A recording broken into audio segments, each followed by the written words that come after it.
जी star news से आइए डालते हैं आज की मुख्य खबरों पर एक नजर।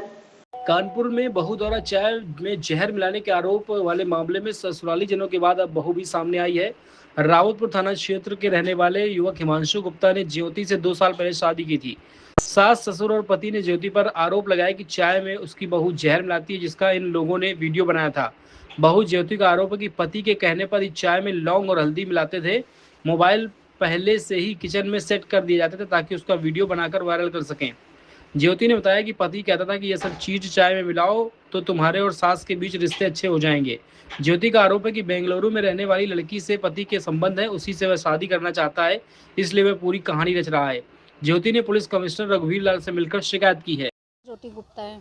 ज्योति, एक वीडियो कल दिया गया जो तुम्हारे पति की तरफ से, तो उसमें कुछ मिला रही हो, क्या सच्चाई है? सर ये हम फर्स्ट डे से कह रहे हैं, हाँ हम उसमें मिला रहे हैं उसमें, लेकिन वो सर जहर नहीं है, वो लौंग है जो मेरे पति के द्वारा ही हमें दिया गया था। मेरे पति का पूरा प्लान था, वो पहले से मुझसे डिवोर्स लेने की बात करते थे, जो हम उन्हें मना कर देते थे, हम डिवोर्स नहीं देंगे आपको। लेकिन उन्होंने फिर पूरी साजिश से हमें कुछ लौंग दिया, कुछ वीडियो ऐसे भेजे, बताया बैठा के तुम ऐसे ऐसे करो, तुम्हारी मम्मी से बनती नहीं है, तुम्हारी ऐसा वैसा सब उन्होंने सब बताया। फिर उसके बाद हमसे वो प्रक्रिया कराई, वो हमने चाय में मिलाया, लौंग मिलाया, उन्हीं ने पुड़िया में हमें बना के दिया। हमने जब वो मिलाया तो उन्होंने हिडन कैमरा, अपने मोबाइल का कैमरा किचन में लगा दिया उसी वक्त, और उसको रिकॉर्ड कर लिया। ऐसी रिकॉर्डिंग उन्होंने 3 से 4 दिन उन्होंने रिकॉर्ड करा, और 4-5 दिन उन्होंने ऐसा करते रहे।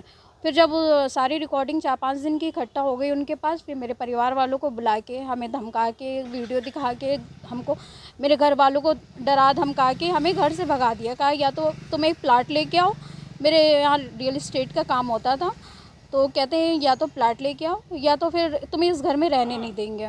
हमसे बराबर सैलरी की मांग करते थे, मेरे अकाउंट से ट्रांसफ़र कर लेते थे, जिसकी ट्रांसफ़र कॉपी भी मेरे पास है, और कैश भी हमसे 83,000 रुपये लिए हैं, जिसका सारा प्रूफ मेरे पास है।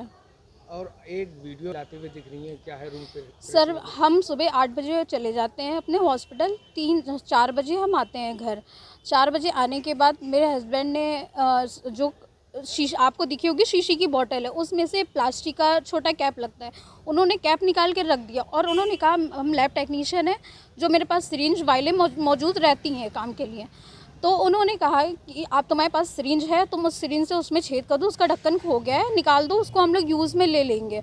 उनके कहने पे, और वो जाके नीचे बैठ गए और मुझे कहा जो ऊपर रखा है ऊपर कर देना। मुझे सर कोई आइडिया नहीं था कि वो वीडियो बना रहे हैं या वो कुछ प्लानिंग कर रहे हैं। मैंने उनके कहने पे वो किया, सिरिंज से मैंने उसमें छेद किया। आप पूरा जूम करके देखिए, 24 घंटे की उनसे वीडियो मांगी। अगर उन्होंने वीडियो बनाई 24 घंटे की बनाई होगी ना, या उनको उसी टाइम का ही पता है कि इस टाइम ये करने जा रही है और इसी टाइम ही वो वीडियो बना रहे हैं, आप उनसे 24 घंटे, तो वो मैंने बस सिरिंज से उसमें छेद किया ताकि उसमें छेद हो जाए और वो यूज़ में आ जाए रूम फ्रेशनर। आज क्या इस पूरे मामले की शिकायत पुलिस कमिश्नर को करना? क्या पुलिस कमिश्नर से करने आए, इससे मुझे आश्वासन मिला था कि आपके खिलाफ़ कोई मुकदमा नहीं होगा, क्योंकि ऑलरेडी उनके खिलाफ़ 2 मुकदमे हो रखे हैं। एक सर उनका किसी बेंगलोर की लड़की से अफेयर है, जो शादी से पहले भी उन्होंने रिश्ते तय करने की बात हुई थी उनकी, लेकिन वो मेरी शादी लोकल के वजह से और परिवार को कहने, उनके परिवार के कहने की वजह से यहीं शादी कर दी गई।